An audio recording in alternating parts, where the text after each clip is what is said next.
We have a lot to talk about this week. Okay, we got to talk about this new j.cole record, for example. Don't believe me, call your favorite rapper for whatever it is. Then we also got to talk about Jill Scott, because Jill Scott's got a new record. It's her first record in 10 years. Pablo The Don is here, J Smooth is here, and A Harmony's here. Here we go. If I wasn't rapping, I might just be the president. Please, with the begging us, you're dwindling your relevance. We know your shit is trapping. We ain't copping what you selling us. You was good in school. Why you hiding your intelligence? I remember you was getting... That is 2-6. That's from The Fall Off. That's a brand new album from j.cole. Although, he says it's going to be his final album. Every time I hear somebody say that, I go, life is long, man. Life is so long that I kind of have a hard time just believing that on face value. But Pablo, I'm going to start with you. If this is the last j.cole album we get, how are we feeling about this as a send-off? If this is the last, if this is the curtain call, it's a bittersweet moment for me. I mean, j.cole is one of the first rappers that I really got entrenched with as like one of those last blog era titans, like the Kendrick Drakes, that kind of thing. Yeah. And on one hand, with this project, the technical ability, I think, is at an all-time high. Cole is a master of his craft. The man can rap. But honestly, I'm feeling a bit of thematic deja vu on this project. We've talked about the greatest of all time debates. He's the most humblest of humble kings you can get. He's talked about it on a few projects, and it's solid. But I'm wondering if we're hearing is truly new stories or just the same ones told with better metaphors now. Like the idea of like, hey, you've gotten better as a writer, but I'm not sure you're saying new things. That's how you're feeling here? Precisely. Every single album since 2014 Forest Hills Drive has been for the Ville. I'm not from the Ville, Jermaine. I would love to be able to chat a little bit, though. So I just, I get it. You have survivor's remorse for being able to survive these terrible conditions that you grew up in. Yeah. But all right, we're 41. You've been saying this since you were 29. What else we got in the pocket, buddy? What else we got? This may be why it's the final album, Pablo. This may be like, I need to take a minute and live life slightly differently. Harmony, I think like there's a big part of the conversation is like, is he going to say something about properly exiting that Drake and Kendrick beef, might I add, at exactly the correct time to exit that beef. Thank God that he did. But also, he doesn't really get into it at all. And so much of the conversation has been about some of his old school sort of techniques in terms of trying to sell this record. What is he doing? And do you think it's actually a gimmick, or do you go like, this feels like it's actually in the pocket of j.cole? Yeah, so j.cole got his start selling CDs at a gas station for a rap duo called Bomb Shelter out of the Ville, where he's from. And he said, he posted to social media earlier this month that he was going to get back to his roots and do that same thing. He was going to pack up his old Honda Civic that he used to drive before the fame, pack it up with CDs, and just have a trunk sale. So we've seen shots of him over the past week or so in like Atlanta and Washington, Virginia, doing exactly that, selling CDs out of the back of this Honda Civic and building community with people everywhere he goes, kind of causing a frenzy and crowds kind of gathering around him. Do you buy it, or do you think it's a gimmick? Good question. I will say it's not the first time that we've seen this in hip hop. That's true. I feel like when executives weren't taking this genre seriously, we did what we had to do and we built a direct to consumer market. We saw Jay-Z sell CDs out the back of his trunk. We saw Nipsey Hussle do it in the early 2010s.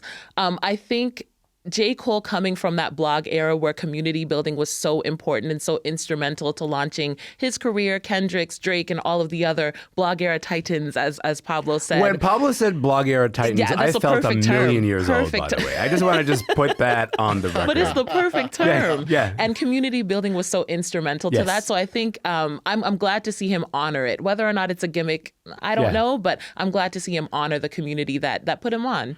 Jay, I'll come to you on this in just a moment, but Pablo, I'll go to you. How do you feel about this hand-to-hand? Here's j.cole physically handing you the record that he just made. Oh my God, it feels like it's 2012 all over again, even though it's clearly not. I think we just live in such a cynical era. And with j.cole, his insistence on being like this everyman, he's taking the bus, he's doing the hand-to-hand promo, it can start to feel like it's a curated brand. Pablo, you mad at j.cole for taking the bus, man? No, I'm not mad. I said it can start to feel that way. Yeah. I don't necessarily think it's fake, but I understand why people feel it's performative, because at this level of fame, every like authentic move is also a choice. And sometimes that choice can feel a little loud. And I think this is feeling a little loud for your last album. I think that's fair. I think that sort of strikes me as like, okay, you could just do it organically without, telling people, hey, this, I'm going to take it back to, what it used to sort of feel like. Jay, I'll go to you on this idea of this being the last album, right? Because like J. Cole, a lot of noise for being the first person to be signed by Jay-Z's album, Rock Nation. And you kind of go, okay, let's see where this person's career is going to go. And then you get, it's been almost 20 years since that happened. The idea that this might be his last album, where do you think that places him among the titans of the era, among the titans of that, the blog era, as Pablo was talking about? But this idea of like, how big of a deal is he among the acts that emerged out of the 2000s? I think unquestionably, he's one of the top tier. I think even with the awkwardness of his exit from the Drake Kendrick situation, he still has to be in the conversation as one of the elites of these last 20 years. And he's so interesting because I think he's easily the most acquired taste and the most divisive out of the people in that pantheon. And he has this huge, deeply loyal fan base that he's sustained for so long, while also having this almost like parallel cult following of haters who almost build their identity around letting you know of their hip hop savvy by loudly clowning on J. Cole all the time. And I think this album, to whatever degree he's really retiring, is a perfect send-off because it's a very J. Cole album. Even for me, there'll be runs within a verse that I'm really impressed by, and then he'll say something so cringy that kills the vibe. So a mulatto bar will always get me. Oh, goodness. And so I kind of respect how uncompromising he still was on this really prolific double album. I think it's a perfect send-off for him. I will say, Harmony, it's been a long time since I've talked about The Game, the rapper. But The Game has kind of like floated back up on social media because he did like a track by track breakdown of his favorite albums, of his favorite cuts on this record. And he really went from like 10 out of 10, this is a perfect song, to this is like a 2 out of 10. What are we doing here, J. Cole? And I can empathize with that reaction of sort of like you sort of listen to this record and go, J. Cole, who wants to show up on this record? Yeah. When you think about this album, it being the last one, allegedly, from J. Cole, where does that place him among the greats of the acts that emerged out of the 2000s? I think when we look back at the blog era, his name will definitely come up as one of the best in class of that generation for sure. I think again, like this is a very J. Cole album, perfect send off for him, true to himself until the very end. Like nobody can say otherwise. Either you're on board or you're not. Exactly. Yeah. And I think, for sure his name will come up. And again, whether you love him or hate him, that community building is a really important part of his story. And I think that's going to follow him years after he steps away from the booth, if he is, in fact, stepping away. Yeah, Pablo, what gets me about J. Cole is that other rappers don't seem to want to talk about J. Cole, and I think that's interesting. Do you feel that way about like the idea that like the conversation about J. Cole does not seem to emerge from other acts in hip hop? It actually seems to be it's organic, it's from the community, but other rappers seem to go like, and there's J. Cole doing the J. Cole thing again. I've always kind of been interested in that kind of dimension, Yeah, I think a lot of people are just like, he's just him doing his thing, and they don't want to like awaken a beast, because honestly, he could out-rap most of them, and it would be pretty, except Kendrick, but it would be interesting, But I think a lot of them don't want to awaken the beast, but they also realize like his music in some ways does have some limitations, and it's for who it's for, and it's probably not for most rappers right now, especially like if you're like someone like Young Jeezy. I don't see Young Jeezy getting down with J. Cole too much. No, like, 100%. So why talk about him? Let's just leave that over there. I'm going to do my thing over here, Iceman, and you're going to do your thing over there, Mr. Villman, and we're good. Okay, we've got one more album to talk about. Let's have a listen to this. I wasn't the aesthetic. I guess I get it. So much pressure to appear just like them. That song is called Pressure. It is new music from Jill Scott. Listen to those words again. New music from Jill Scott. It has been a minute. It's a first full-length album from over a decade. It's called To Whom It May Concern. Pablo, you've given that record a listen. How are you feeling about this record? Honestly, I'm so happy Jill Scott is back. If there's nothing else, Jill Scott is going to make a warm embrace of an album and convince me to never cook my food on high, medium high only. Don't cook things too fast. That's what this feels like. Like, cook it at the right temperature. Stop rushing everything. And I think this album is like the perfect encapsulation of don't rush what you're good at. Hone your craft, do your thing. And it just feels so lush and organic. And Jill Scott is one of the funniest people in music. So like even listening to her album, I'm still cracking up at some of these lines, even though she's being very serious. Like I just love her and I've missed her and I'm so glad she's back. Yeah, I think Warm Embrace of an Album is exactly how I feel about this record. I think so. Harmony, we asked you for your favorite song of this record, and you picked Beautiful People. What did you like about it?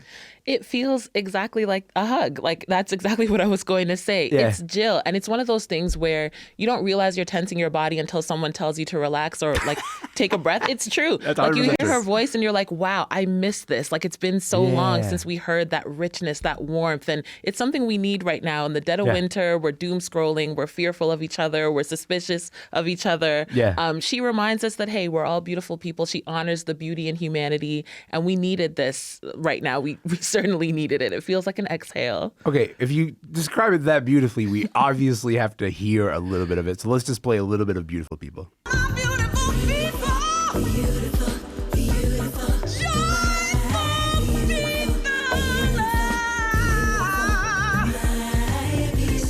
That is Beautiful People off this new album from Jill Scott. The album is called To Whom This May Concern, her first in over a decade. Jay, it's interesting to me. Like, we're getting this new Jill Scott album at a time when it's sort of like soul R&B singers are getting massive audiences, particularly across social media. And that's because, like, they've been popping up on Tiny Desk also, or they have The Range or The Terrell Show.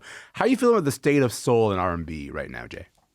I feel like it's in a really good place. And it's funny, I had such similar thoughts about this feeling like a really good home-cooked meal when I was watching the Tiny Desk performance and just the first 5 or 10 minutes when she just gets in the pocket weaving through all these chord changes and harmonies. We're all making the stank face right now, by the way. We're all just going You know, I don't want to, I'm not a hater of new sounds and styles, but in this day and age where it feels like every day I see someone else online saying that Chris Brown easily clears Stevie Wonder or something like that. I feel like it's just because he good. can backflip on beat. It's good to have so many venues now like Tiny Desk where we can demonstrate how many flavors and food groups can really be in one of these meals and sort of reacquaint people's palates with that umami. So I love seeing Jill Scott come back this way. And I really like, you know, sometimes someone will come back and it'll have a feel like the production will be kind of softened around the edges and have a sort of adult contemporary feel. But Jill's record doesn't feel that way at all. Like the production is really crisp, has a diversity of sounds that all really fit in well now. And I think there's a lot of other torchbearers out there that can pick up on that. You know, we still have Lettucey out there, Lady Ray, Cleo Soul, Lucky Day. You could go on and on. So I feel like the music's in a good place, and I hope that it's going to resonate and keep building. I was going to say, Harmony, like you feel like there's a bit of a passing of the torch that's happening here, too. Do you want to talk a little bit about that? I do. It's a really exciting time to be an R&B fan. I feel like sonically we're kind of bringing the love and the warmth back into the music, which I'm really excited about. Yeah. And you do see a passing of a torch. Even on this Jill Scott album, she has people like Tierra Whack and Ab-Soul, who aren't necessarily R&B artists, but she's still passing the torch and kind of providing a platform for people who looked up to her in her debut era. We also see that passing of the torch elsewhere. Like I remember the Grammy tribute to D'Angelo, and you see Leon Thomas, you see Lucky Day, you see these people who were heavily influenced now having the stage and being able to tribute him in that way. I think of the new Brent Faiyaz album with Raphael Sadiq acting as executive producer on that. So we are seeing this new era of artists kind of come up under the tutelage of the greats. And I love to see that community building between all of them. It's what makes the culture grow and keeps it moving forward. So I'm really excited to see it. Pablo, there's an interview that I think about a lot that Sade gave like a bunch of years ago. And in the interview, you know, Sade's like being Sade was like, just don't be afraid to disappear. And I always go, Sade, that's exactly what I'm afraid of. There's not, what do you mean don't be afraid to disappear and just like go away for 10 years or even longer? And then like Jill Scott can kind of demonstrate that in action and be like, don't be afraid to like take a moment and go, I don't know what I have to say just yet. Let me figure it out and then come back to you. And then once it's cooked, then I'll present it to you. When you think about the idea of an absence of 10 years and it not hurting your relationship with an artist, like, does that feel rare to you? Or do you actually like want that more? Like, do you kind of crave an artist who's like, I'm going to disappear for a bit. I'll be back when I have something that sort of lives up to your idea of me? Yeah, no, I love the idea. I always say, like, for a lot of artists, their first record is how many ever years they've lived experience in an album. Yeah. So I think the demand to have people release something every 2 years, that's simply just like not enough life to live. It's why I've always appreciated the way SZA has rolled out albums. As a huge SZA fan, do I be annoyed it takes 6 years? Sure. But then when it comes out and I'm like, see how much life she has lived, see how much material there is. Yes, Jill Scott left the industry basically as she's going into the entertainment world, going into Why Did I Get Married? She's got 10 years of like movie sets and TV shows and like random appearances and viral memes to talk about now. Yeah. I crave that. I love it. And I think it shows like one, the maturity in an artist to be able to say, I don't need the spotlight all the time. I need to come back with something more to say. But also just shows that when you are someone like Jill Scott and you have that talent, you do whatever you want. Yeah. I can come back in 10 years and you're still going to be here because I'm Jill Scott. And having said that, Lauryn Hill, do not listen to this conversation. Lauryn Hill, you've been gone too long. Please, the people do need another album. At a certain point, that disappearance is a little like, okay, you made one. Can we maybe have another one? That would be kind of nice. Okay, I got to leave it there, but I really appreciate your time. This has been really lovely. Thank you guys so much again. Thank you. Thanks for having me. Yes, of course. You guys are the best. Pablo The Don is a culture critic and part of those Wrestling Girls podcasts. They were in Springfield, Massachusetts. Jay Smooth is a veteran hip-hop broadcaster and culture critic based in New York. And A Harmony is a music critic and industry insider right here in our studio. j.cole and Jill Scott's brand new albums are available wherever you stream your music. My name is Elamin Abdelmahmoud. This show is called Commotion. We'll be back tomorrow. Would love to see you then.